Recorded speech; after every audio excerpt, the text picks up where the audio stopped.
Professor, mais uma vez gostaria de agradecer a oportunidade de apresentar os trabalhos do mestrado profissional em ensino de física à distância.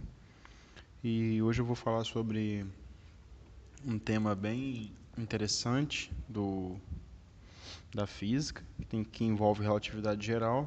A apresentação de slides vai ser mais no modelo de divulgação científica e tentando interpretar, é claro, as consequências da relatividade geral para as interpretações, aliás, nas interpretações do universo, né? A nova visão do universo que Einstein dá.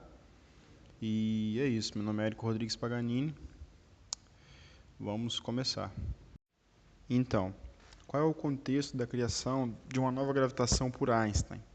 Antes de chegar a Einstein, é necessário fazer um paralelo com Newton, porque antes de Einstein só existia a gravitação de Newton. E o que Newton desenvolveu? Newton, com as três leis que ele desenvolveu, bem como o cálculo e a lei da gravitação universal, que é descrita por essa fórmula aí, da equação 1, foi possível os cientistas preverem muitos fenômenos do universo, tais como a órbita dos planetas, a órbita da Terra em torno do Sol, a órbita de Marte, a órbita de qualquer planeta, né? E teve muitos grandes feitos também. Por causa do trabalho de Newton, o homem ele conseguiu, por exemplo, descobrir o planeta Netuno e conseguiu descrever também as órbitas dos cometas, tal como o cometa Halley. Então, essa equação de Newton, a equação da gravitação universal, é uma equação muito confiável, e essa confiança perdurou por muito tempo. Haviam alguns problemas, algumas coisas que essa equação não conseguia descrever.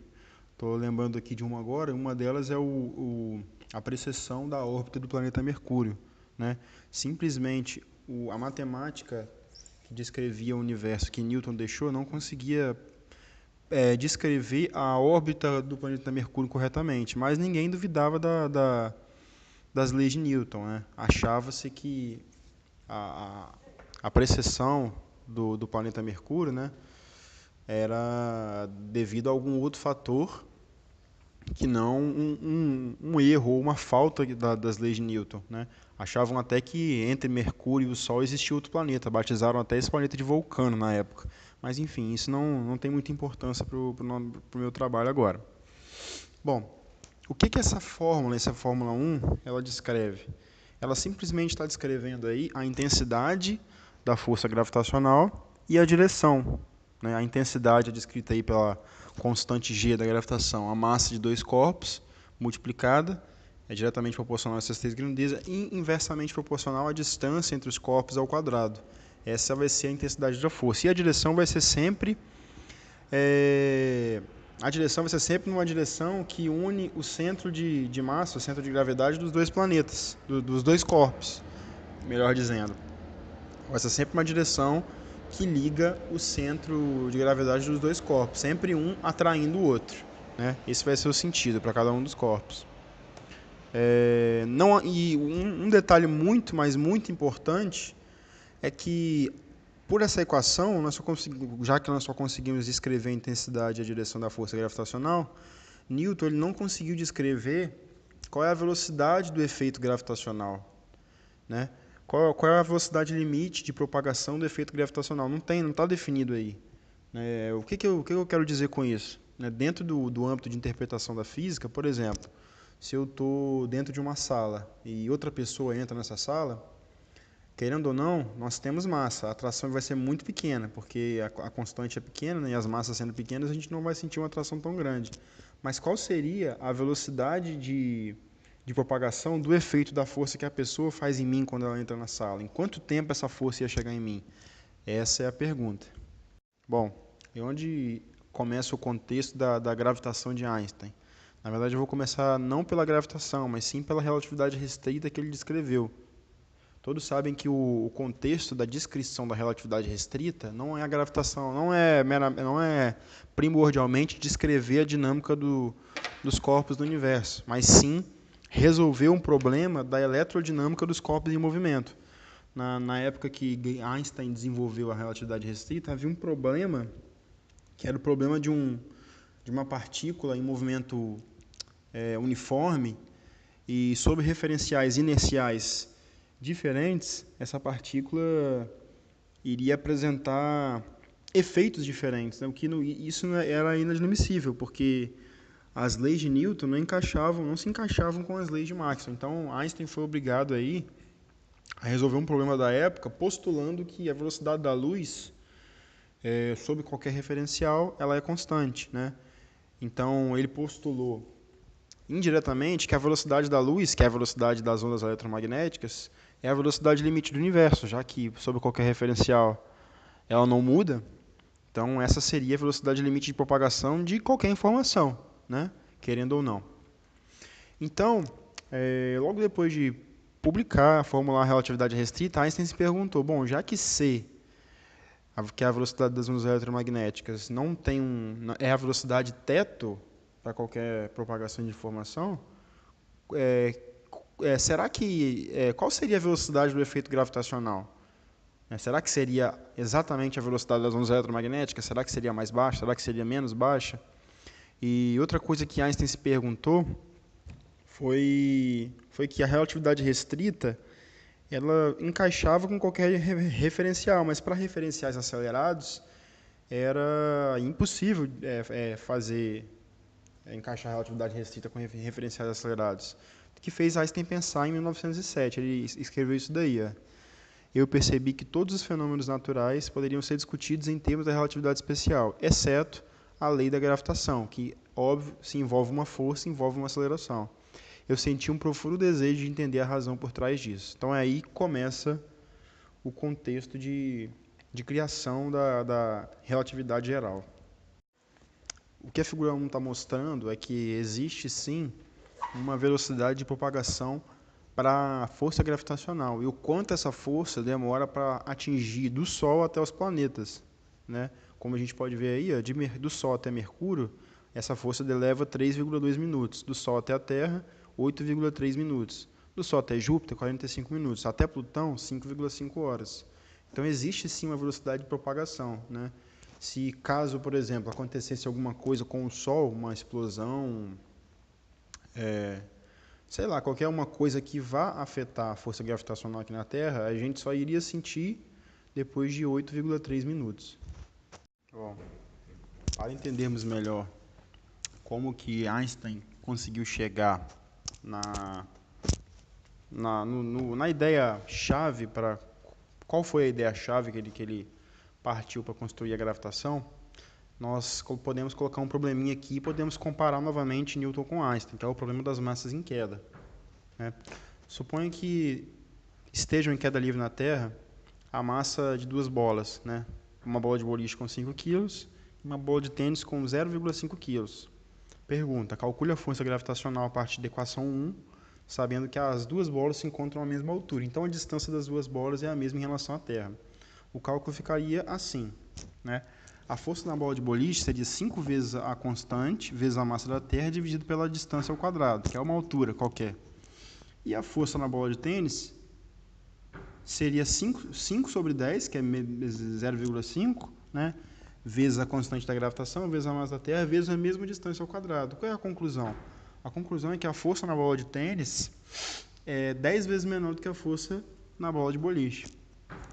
E, bom, a pergunta que fica é, né, se as duas estão em queda, por que as duas bolas, mesmo tendo massas diferentes e, em consequência disso, forças gravitacionais diferentes, elas vão cair com a mesma aceleração no chão, já que pela segunda lei, né, se a força é diretamente proporcional à aceleração e vice-versa, a aceleração também é diretamente proporcional à força, por que a aceleração sobre as duas é igual? A maneira para responder essa pergunta que Newton encontrou não foi diretamente... Ele não usou o procedimento de substituição, porque se você utilizar o procedimento de substituição, obviamente você vai descobrir que a aceleração da gravidade de qualquer corpo massivo depende da massa só desse planeta, desse corpo que tem maior massa. Mas isso era uma dúvida também para Newton, né? E Newton procura responder essa pergunta da seguinte maneira: esses dois corpos vão cair com a mesma aceleração por causa do seguinte balanço. Cada um tem a sua inércia e cada um tem a sua aceleração própria, né? Vamos pegar, por exemplo, a bola de boliche. A bola de boliche, ela vai sofrer uma força maior, só que, todavia, ela tem uma inércia maior, de acordo com a primeira lei de Newton. Então, se eu tenho uma força maior, mas se eu tenho uma inércia maior, ou seja, uma capacidade de resistir a essa força maior, o balanço entre a minha inércia e essa força que eu estou sentindo vai resultar nos 9,8 metros por segundo ao quadrado, que é a aceleração da gravidade, G. Da mesma maneira, a bola de tênis, ela vai sofrer menos força, só que ela também tem menos inércia, né? Então, o balanço entre essa resistência à atração ou resistência à força e, consequentemente, a aceleração sofrida vai ser sempre 9,8, né? A inércia de cada bola equilibrava-se com o efeito da aceleração de queda diferente em cada uma, certo? Bom, então, como que o Einstein resolve essa questão da aceleração entre as massas diferentes ser a mesma, né? Einstein vai responder essa questão da seguinte maneira: ele vai, não é postular, mas ele vai introduzir uma estrutura espaço-temporal. Mas como assim introduzir uma estrutura espaço-temporal? Einstein ele deduz que ele deduz que nós estamos imersos no espaço-tempo porque, para ele, na estrutura da relatividade geral, o tempo é uma nova dimensão. E como que ele teve esse insight de descobrir de chegar a essa conclusão, que nós estamos agora no espaço-tempo? Porque o tempo antes, na teoria de Newton, ele era considerado absoluto, né? O mesmo tempo que está acontecendo uma coisa aqui na Terra, é o mesmo tempo que está acontecendo lá na Lua, só que já pela relatividade restrita, nós vimos que o tempo não é absoluto, já que a velocidade de propagação das ondas eletromagnéticas é c, sendo essa velocidade a maior velocidade do universo, o tempo deixou de ser absoluto, certo? E passou a ser também uma dimensão, né? E o insight para que Einstein chegasse a essa conclusão de que nós estamos numa estrutura espaço-temporal foi o insight de que os efeitos de uma aceleração e da gravidade são os mesmos. A figura 3, ela mostra muito bem isso. Na parte superior esquerda da figura, nós vemos aí uma estátua, que é a estátua de Newton, e vemos uma maçã, que está parada no espaço. Só que o Newton está com uma aceleração G, né, que é a aceleração da gravidade para cima. Qual vai ser o efeito? Se a maçã está parada e Newton está subindo com a aceleração G para cima, a maçã vai cair na cabeça do Newton. Esse é o efeito, né? É como, trocando de referenciais, é como se a maçã estivesse caindo na cabeça dele. E a segunda parte da figura mostra a mesma coisa acontecendo em cantos diferentes aí de um corpo que tem muita massa, né? Se esse mesmo efeito que aconteceu num espaço distante acontecesse num corpo que tem massa, em cantos diferentes, nós vemos que o efeito é o mesmo, né? Então, qual é a conclusão? Que, estando ou não fora do espaço, a aceleração e a gravidade são a mesma coisa, né? O efeito é o mesmo.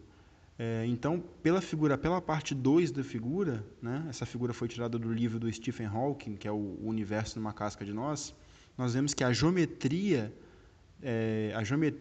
da esférica do corpo que tem massa aqui influencia muito mais no efeito que vai acontecer do que simplesmente a aceleração, né? Nós vemos que a mesma coisa, o que vai diferenciar realmente é a geometria do espaço. Então, aqui ele começa a introduzir uma ideia, uma noção do que é o espaço-tempo. Mas o que é o espaço-tempo? Depois da gravitação de Einstein, o espaço deixou de ser simplesmente um vazio tridimensional sobre o qual a luz e a energia movem-se. A partir da gravitação do Einstein, o espaço tornou-se espaço-tempo, estrutura quadridimensional, que tem sua forma moldada pela presença e o movimento da massa e da energia, que também pode exercer influência sobre elas.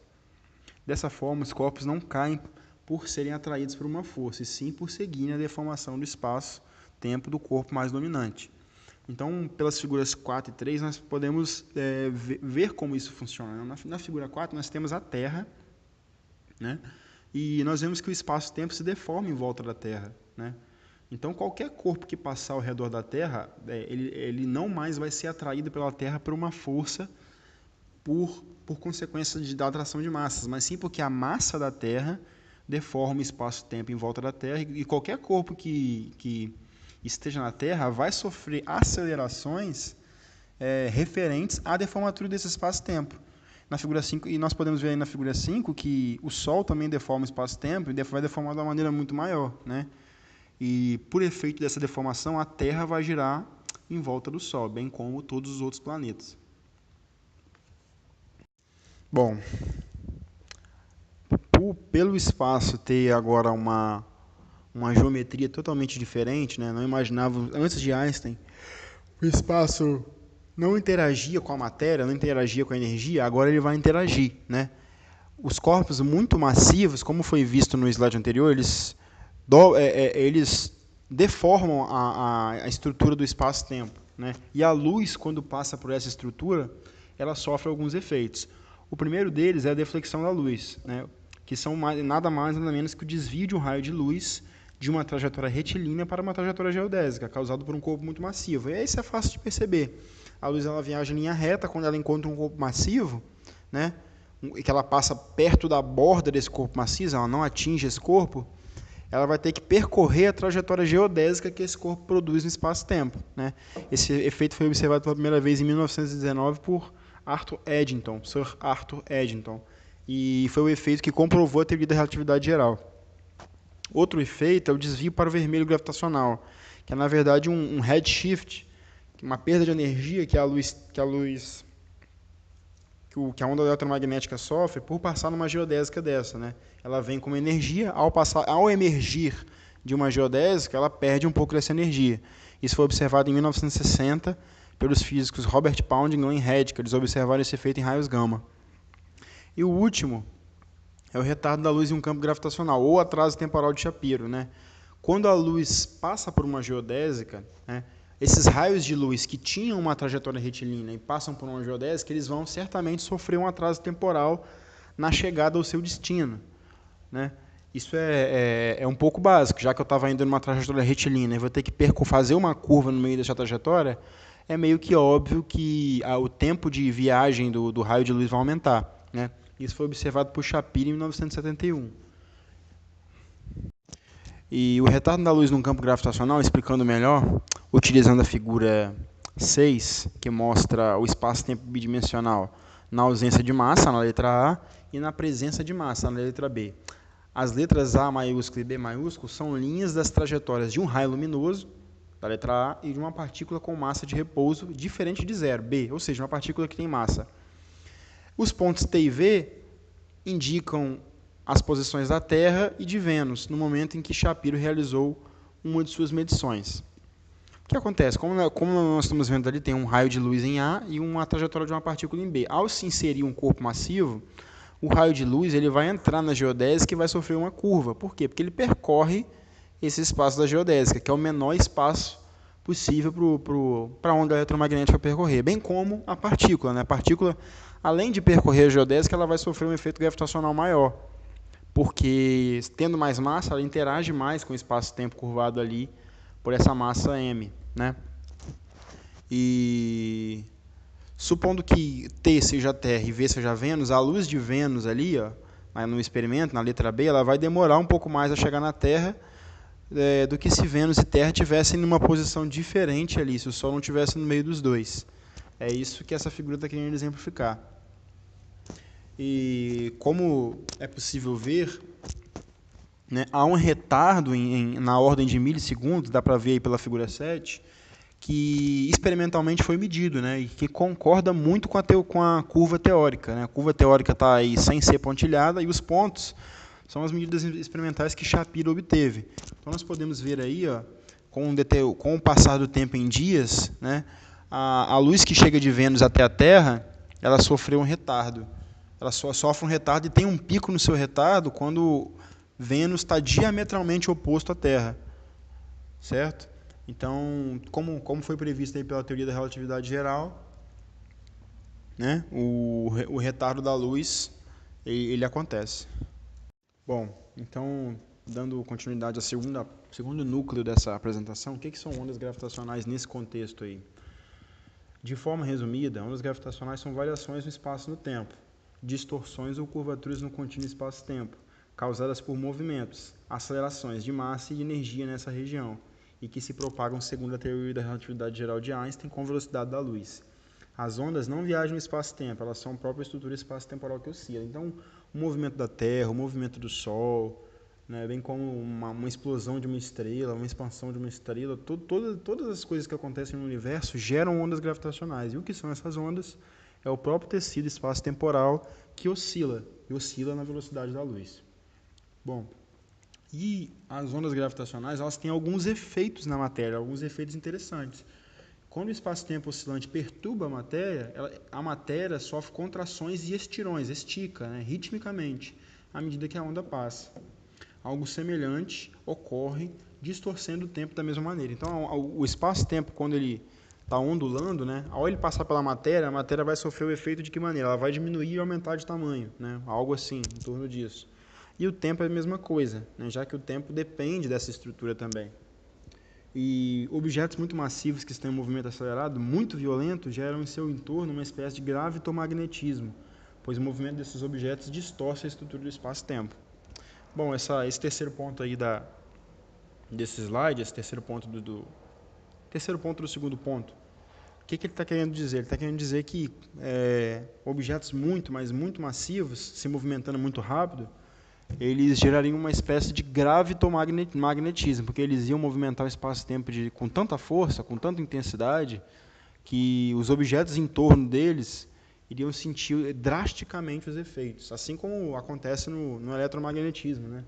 Quando a gente tem um fio, por exemplo, passando uma corrente elétrica, né, os efeitos magnéticos são sentidos no entorno ali, né? Da mesma forma, se a gente tivesse um rio que tivesse um líquido, que tivesse uma densidade infinita, né, e tivesse uma velocidade bem grande também, nos arredores do rio, o espaço-tempo ia ser distorcido por o rio estar correndo, por exemplo, ladeira abaixo. Então, o espaço-tempo nos arredores do rio iria se distorcer, criando uma espécie de gravitomagnetismo. Então, os efeitos das ondas gravitacionais são esses, de distorcer a matéria em volta, a matéria onde ela passa, onde as ondas passam. E quais são as fontes de ondas gravitacionais? Segundo a literatura, as fontes de ondas gravitacionais são oriundas de objetos espaciais que têm muita massa e executam um movimento violento, tais como o sistema binário de estrelas de nêutrons, assim como pode ser visto na figura 8A, colisão de pulsares, 8B, sistema binário de buracos negros, supernova que cria rotação esférica, não esférica, muito rápida. Então, como se pode ver, os acontecimentos que geram ondas gravitacionais numa proporção possível de se detectar, né, que vai ser o próximo slide, né, que nós vamos discutir, são eventos que têm pelo menos uma proporção estelar, né? Estrelas de nêutrons, sistema de binário de buracos negros, colisão de pulsares, colisão de buracos negros, etc. Bom, sobre a detecção de ondas gravitacionais, as tentativas de detecção de ondas gravitacionais começaram com Joseph Webb entre 1950 a 1960, com a construção dos experimentos das barras ressonantes. E em 69, Webb afirmou ter detectado ondas gravitacionais. Todavia, suas detecções não estavam de acordo com as previsões de modelos astrofísicos e relativísticos. Então, Weber ele foi o primeiro a procurar essas ondas gravitacionais, né? Foi o primeiro a tentar buscar aquilo que a teoria de Einstein havia previsto, mas ainda não havia sido descoberto. E depois que ele fez esse experimento, depois da tentativa de Weber, vários laboratórios do mundo todo construíram experimentos propondo a detecção de ondas gravitacionais. Contudo, nenhum desses obteve sucesso até o início do século XXI, o que fez com que alguns laboratórios desistissem de procurar pelas ondas. A procura pelas ondas gravitacionais se reacendeu quando dois físicos, que foi o Russell Hughes e o Joseph Taylor, eles ganharam o prêmio Nobel em 1993 pela detecção, na verdade, do decaimento de um pulsar, né? Porque, segundo a teoria, segundo o Russell e o Taylor, o pulsar ele decaía em energia porque justamente a energia que decaía dele era transferida para o espaço-tempo, né, no decaimento desse pulsar. Então, com esse Nobel aí que eles ganharam, com esse trabalho, eles não provaram que as ondas gravitacionais existem. Eles provaram que, na verdade, uma consequência indireta das ondas gravitacionais, né? E logo depois disso, somente no dia 14 de setembro de 2016, às 9h50 da manhã, o laboratório LIGO, sigla de Observatório de Ondas Gravitacionais por Interferometria Laser, LIGO, conseguiu pela primeira vez detectar as ondas gravitacionais oriundas da fusão de um sistema binário de buracos negros. Então, o que acrescentar, né, dessa